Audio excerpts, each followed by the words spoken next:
राधे कृष्ण. आज आपण बनवणार आहोत तांदूळ आणि फुटाण्याच्या डाळीपासून चकली. ती खूप कुरकुरीत बनते आणि खायला पण टेस्टी लागते.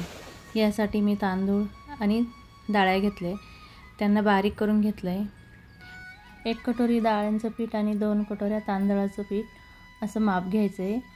दोन्ही पिठं एकत्र मिक्स करून घेऊ आणि आता त्यानंतर पाणी घेऊ.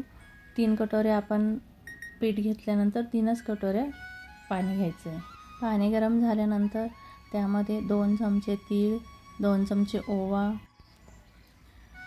आणि आपल्याला पाहिजे तसं तिखट वापरू शकतो, कमी किंवा जास्त. मी 3 चम्मच वापरले. आणि आता यामध्ये 1 चमचा हळद, 1 चमचा धनिया पावडर, 1 चमचा आपण जिरा पावडर टाकूया आणि स्वादानुसार नमक. एक वेळेस व्यवस्थित मिक्स करून आपण त्यात पूर्ण आटा आता टाकून घेऊया. आटा टाकल्यानंतर लगेच आपण एक बेलनने त्याला व्यवस्थित मिक्स करू. मिक्स करताना पूर्ण खालीपर्यंत मिक्स करायचं, नाहीतर खाली तळाला आटा राहून जाईल आणि गुठळ्या बनू शकतात. त्यामुळे पूर्ण खालीपर्यंत व्यवस्थित मिक्स करून घ्यायचं.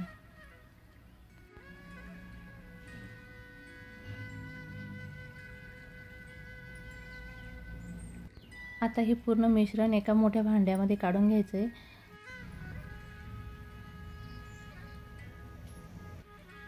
हे मिश्रण तांब्याच्या मदतीने चांगलं मिक्स करायचं आहे. त्याला चांगलं मळून घ्यायचं आहे, कारण त्याच्यामध्ये गठुळ्या वगैरे राहू शकतात. त्यामुळे चांगलं व्यवस्थित मळून घेऊ. मिश्रण थोडं थंड झालं आहे, नंतर आपण हाताने व्यवस्थित त्याला मिक्स करून घेऊ आणि त्याचे एक गोळा बनवू.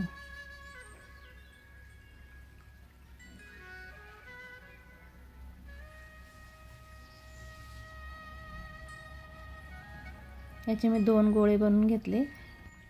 कढाईमध्ये तेल गरम करायला ठेवले. तेल गरम होईपर्यंत आपण साच्यामध्ये आटा भरून त्याचे चकल्या बनवून घेऊ व्यवस्थित.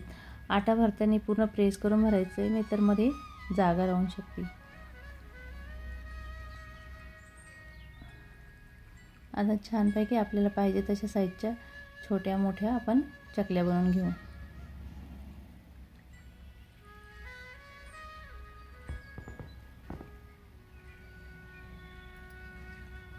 आणि नंतर याला व्यवस्थित प्रेस करून घ्यायचं, नाहीतर मग तेलामध्ये त्या खुलू शकतात.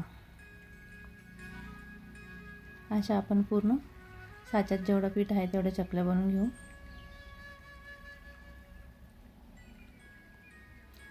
तेल गरम झालंय. एक एक चकली तेलामध्ये सोडायची. हातावर तेल उडणार नाही याची काळजी घेत व्यवस्थित सोडूया पूर्ण चकल्या.